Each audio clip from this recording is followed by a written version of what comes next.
प्यारे प्यारे बच्चों, मैं आपको सूरदास के पद पढ़ाने जा रही हूँ। आप सभी बच्चे सूरदास के पद को ध्यान से सुनेंगे, समझेंगे और तभी लिख सकते हैं। तो सबसे पहले हम पद को पढ़ते हैं और उसके अर्थ को जानते हैं। तो हम पद पढ़ना शुरू कर रहे हैं बेटा। चरण कमल बंधो हरिराई, जाकी कृपा पंगु गिरि लंघे। अंधे को सब कुछ दर्शाई, बहिरो सुने गूंगे पुनि बोले। रंग चले सिरि छत्र धराई, सूरदास स्वामी करुणा में। बार बार बंधो ते ही पाई। तो हमने सूरदास के पद को पढ़ा। देखिए, जब तक आप इसके अर्थ को नहीं समझेंगे तब तक इसके क्वेश्चन के आंसर को ठीक ढंग से नहीं दे पाएंगे। तो सबसे पहले हम इसके अर्थ को समझते हैं। चरण कमल बंधो हरिराई। चरण कमल बंधो हरिराई, जिनके चरण कमल के समान हैं, जिनके चरण कमल के समान है, उनकी वंदना मैं करता हूँ। फिर क्या कहते हैं, इनके चरणों का जो प्रभाव है वो बहुत व्यापक है, जिसकी कृपा से पंगु यानी लंगड़ा पहाड़ को पार कर जाता है और अंधे को सब कुछ दिखाई देने लगता है। बहिरों को यानी बहिरा मतलब जिसको कान से सुनाई नहीं पड़ता उसको सुनाई देने लगता है। जो गूंगा होता है वह बोलने लगता है और जो गरीब होता है वो अपने सिर पर छत्र को धारण करके चलने लगता है। तो ये सब किसके प्रभाव से होता है? ये श्री कृष्ण भगवान के प्रभाव से होता है।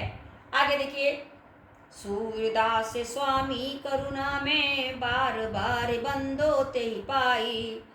सूरदास जी कहते हैं, ऐसे दयालु प्रभु श्री कृष्ण के चरणों की मैं बार बार हजार बार वंदना करता हूँ।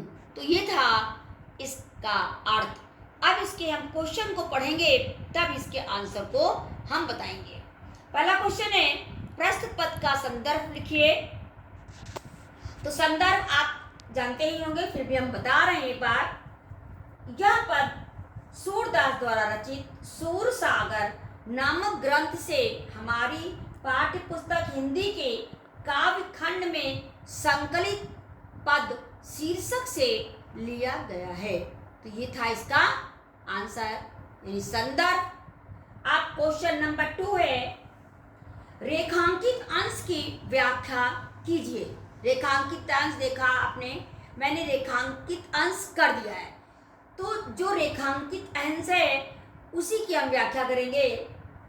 जाकी कृपा यानी जिनकी कृपा से एक लंगड़ा पहाड़ को पार कर जाता है, अंधे को सब कुछ दिखाई देने लगता है, बहिरा सुनने लगता है, गूंगा बोलने लगता है और रंग सर पर छत्र धारण करके चलने लगता है।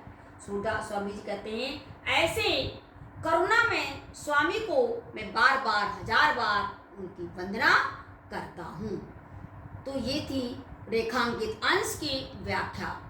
अब आपका क्वेश्चन है कि सूरदास स्वामी में कौन सा अलंकार है? सूरदास स्वामी, सूरदास स्वामी यानी इसमें कौन सा अलंकार है? आपका अनुप्रास अलंकार है।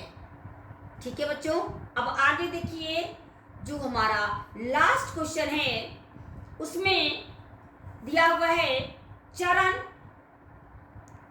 और शब्द। चरण और शब्द का तत्सम बताना है हमको। तो चरण का तत्सम होता है चरण और शब्द का तत्सम होता है सर्व। तो ये थी हमारी सूरदास के पद की व्याख्या।